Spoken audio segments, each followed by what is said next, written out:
Assalamualaikum everyone. So today's topic is substation and grid station. बहुत interesting topic है. Substation और grid station में क्या फ़र्क होता है? बेसिकली हमारे पास इंटरनेशनली जो है वो इलेक्ट्रिक स्टेशन का जो वर्ड है ना वो सबस्टेशन ही है. हमारे पास सबस्टेशन जो है वो चार तरीक़ों के होते हैं. एक हमारे पास कहलाया जाते हैं जनरेशन सबस्टेशन. जनरेशन सबस्टेशन जो है ना ये वो सबस्टेशन होते हैं जो कि हमारे पास बिल्कुल पावर प्लांट के नज़दीक होते हैं. इसी तरीके से हमारे पास होते हैं ट्रांसमिशन सबस्टेशन. ट्रांसमिशन सबस्टेशन का काम बेसिकली ये होता है कि वो हाई पावर के साथ डील कर रहे होते हैं जो कि नॉर्मली किलो वोल्ट्स में होती है, जो कि अलोंग द ट्रांसमिशन नेटवर्क होते हैं, ट्रांसमिशन सबस्टेशन. इसी तरीके से डिस्ट्रीब्यूशन सबस्टेशन होते हैं. डिस्ट्रीब्यूशन सबस्टेशन क्या कर रहे होते हैं कि वो हाई वोल्टेज को नॉर्मली 138 केवी को स्टेप डाउन कर रहे होते हैं टू आइदर 66 केवी और 11 केवी. तो ये हमारे पास डिस्ट्रीब्यूशन सबस्टेशन का काम होता है. इसी तरीके से हमारे पास होते हैं कस्टमर सबस्टेशन. कस्टमर सबस्टेशन जो है ना वो बिल्कुल सिमिलर होते हैं डिस्ट्रीब्यूशन सबस्टेशन से. सिर्फ फ़र्क ये होता है कि हमारे पास कस्टमर सबस्टेशन जो है ना वो किसी एक पर्टिकुलर कंज्यूमर को या कपल ऑफ कंज्यूमर्स को इलेक्ट्रिसिटी सप्लाई करने के लिए होते हैं. फॉर एग्जांपल कि फ्लैट्स को सप्लाई करना, हमारे पास इंडस्ट्रीज़ को सप्लाई करना, और इसी तरीके से स्कूल्स को, यूनिवर्सिटीज़ को सप्लाई करना. वहाँ पे जो हमारे पास सबस्टेशन कंस्ट्रक्ट हुआ होता है ना उसको हम कहते हैं कस्टमर सबस्टेशन. अब ग्रिड क्या होता है? बेसिकली ग्रिड जो होता है ना, ग्रिड का मतलब ये होता है कि कम्बिनेशन या एक कॉमन पॉइंट. ये एक ऐसा पॉइंट होता है जहाँ पे जाके हमारे पास ट्रांसमिशन, जनरेशन और डिस्ट्रीब्यूशन जो है वो मिल रही होती है. तो ये बेसिकली इंटरकनेक्शन होता है हमारे पास इन तीनों चीज़ों का. ये वर्ड जो है वो आप बहुत ज़्यादा सुनते होंगे के इलेक्ट्रिक की ख़ास तौर पे. तो अब ग्रिड जो है ना वो बेसिकली हमारे पास रेफ़र कर रहा होता है आइदर डिस्ट्रीब्यूशन सबस्टेशन को या हमारे पास ट्रांसमिशन सबस्टेशन को. तो ग्रिड स्टेशन जो है ना वो इन दोनों स्टेशन में से किसी एक को रेफ़र कर रहा होता है. तो ये हमें पता होना चाहिए कि ग्रिड स्टेशन और सबस्टेशन में फ़र्क क्या है. एट द एंड वो होता सबस्टेशन ही है. इसी तरीके से हमारे पास सबस्टेशन जो है ना उसमें हम कौन कौन से इक्विपमेंट्स यूज़ कर रहे होते हैं. कॉमन इक्विपमेंट्स के बारे में बता रहा हूँ.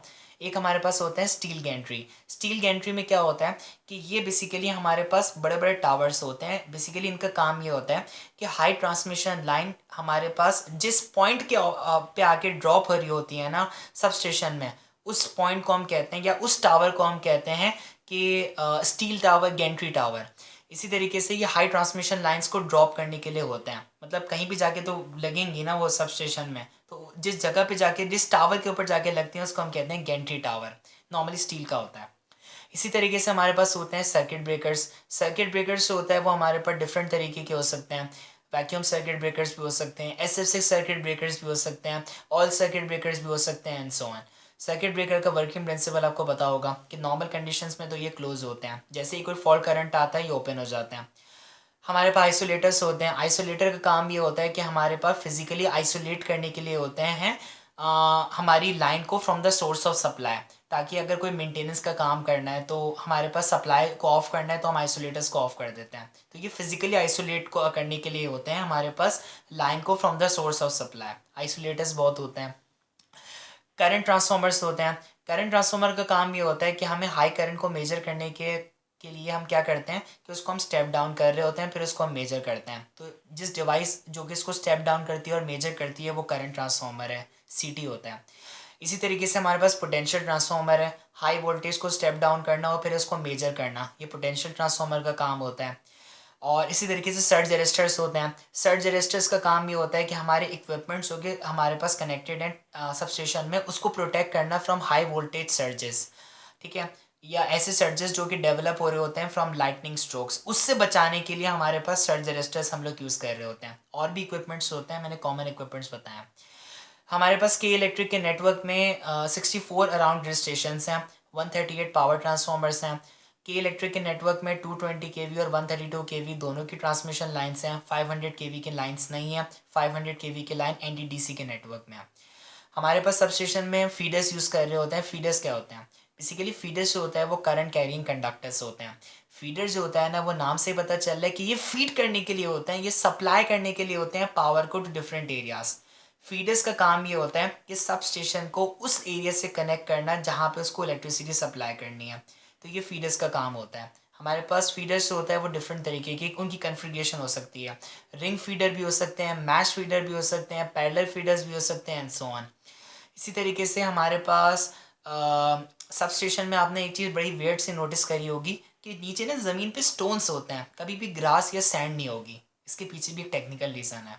रीज़न ये होता है कि हमारे पास ट्रांसफार्मर्स होते हैं इन ग्रिड स्टेशन में या सब स्टेशन में, वो हीट को रेडिएट कर रहे होते हैं। स्टोन्स जो होता है ना, वो इन हीट को एब्जॉर्ब करने के लिए सबसे बेस्ट चीज़ होती है। इसी तरीके से हमारे पास पावर ट्रांसफार्मर जो लगे हुए होते हैं सब स्टेशन में, उसमें ऑयल एज ए इंसुलेटर और कूलिंग मीडियम के तौर पे यूज़ होता है। तो अगर हमारे पास ऑयल स्पिलेज हो जाती है, मतलब ऑयल ज़मीन पे गिर जाता है, तो अगर ग्रास होगी या तो सैंड होगी, वो तो फ़ौरन फायर को कैच कर सकता है। तो इस वजह से हम स्टोन्स को यूज़ कर रहे होते हैं। हमारे पास अगर कोई शॉर्ट सर्किट डेवलप हो जाए हमारे सब स्टेशन में, तो हमारे पास उस शॉर्ट सर्किट की इम्पैक्ट को रिड्यूस करने के लिए वो यूज़ होते हैं। हमारे पास टच पोटेंशियल और स्टेप पोटेंशियल को रिड्यूस करने के लिए यूज़ होते हैं। टच पोटेंशियल का मतलब ये होता है कि शॉर्ट सर्किट कंडीशन में आपकी लेग्स के दरमियान जो पोटेंशियल डेवलप होता है उसको हम कह रहे होते हैं स्टेप पोटेंशियल। इसी तरीके से टच पोटेंशियल का मतलब ये होता है कि उस इक्विपमेंट में और आपकी बॉडी के दरमियान जो पोटेंशियल डेवलप हो रहा होता है ना वाइल टचिंग दैट इक्विपमेंट, तो उसको हम कह रहे होते हैं कि वो वो हमारे पास होता है टच पोटेंशियल। तो टच पोटेंशियल और स्टेप पोटेंशियल के इम्पैक्ट को रिड्यूस करने के लिए यूज़ होते हैं। अगर हम ग्रास यूज़ करेंगे तो ग्रास तो फ़ौरन जो होता है उसमें मॉइस्चर डेवलप हो जाएगा। अगर फॉर एग्जांपल कि करंट हमारे पास लीकेज हो जाता है, तो ये भी एक हार्मफुल है। तो इस वजह से हम ये स्टोन्स को यूज़ कर रहे होते हैं। अच्छा, हमारे पास बैटरीज होता है ना, हम सब स्टेशंस में यूज़ करते हैं। उसको यूज़ करने का रीज़न ये होता है कि हमारे पास बाकायदा बैटरी रूम होते हैं कुछ ग्रिड स्टेशंस में।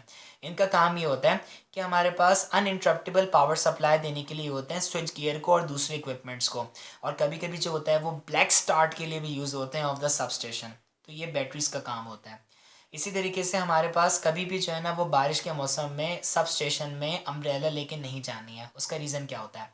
रीज़न ये होता है कि जब भी आप 220 केवी और उससे हायर के सब स्टेशन को विज़िट करते हो ना, नॉर्मल कंडीशन में भी जो है ना आपको गूज बम्प अफेक्ट फ़ील हो रहा होता है, या बेहतर लफ्ज़ों में कहा जाए कि इंडक्शन अफेक्ट फ़ील हो रहा होता है। इंडक्शन अफेक्ट का मतलब ये होता है कि आपको, हम लोग से कह रहे होते हैं ना कि रोंगटे खड़े हो जाना, तो वो अफेक्ट को हम कह रहे होते हैं इंडक्शन अफेक्ट। तो इंडक्शन अफेक्ट हमें नॉर्मली फ़ील हो रहा होता है जब हम हायर केवी के सब स्टेशंस में विज़िट कर रहे होते हैं। तो जब बारिश होती है तो हमारे पास ऊपर हाई ट्रांसमिशन लाइन्स हैं, इंडक्शन इफेक्ट की स्ट्रेंथ ज़्यादा होती है। अगर फॉर एग्जांपल अम्ब्रेला की जो टिप है उस पर डायरेक्ट इफेक्ट हो जाए इंडक्शन का, तो वो तो इवन कंडक्टिव बन जाएगी, तो आपको शॉक लगने के 110% चांसेस होते हैं। तो इसीलिए बारिश के मौसम में कभी भी हम लोग अम्ब्रेला लेके नहीं जा रहे होते हैं इन ग्रिड स्टेशन में या सब स्टेशन में।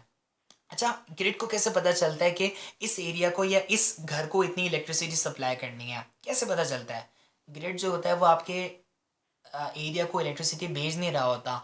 आपके घर में जो इक्विपमेंट्स कनेक्टेड हैं वो इलेक्ट्रिसिटी को ड्रॉ कर रहे होते हैं अपनी तरफ बिकॉज ऑफ द रेजिस्टेंस। तो वो खुद ड्रॉ कर रहे होते हैं, जितनी ज़्यादा वो इलेक्ट्रिक मतलब यानी कि रेजिस्टेंस ड्रॉ मतलब ड्रॉ करेंगे इलेक्ट्रिसिटी को, उतनी ज़्यादा आपका बिल आएगा। तो वो हमारे पास हमारे जो घरों में इक्विपमेंट्स कनेक्टेड हैं वो इलेक्ट्रिसिटी को खुद ड्रॉ कर रहे होते हैं, अपनी तरफ खींच रहे होते हैं।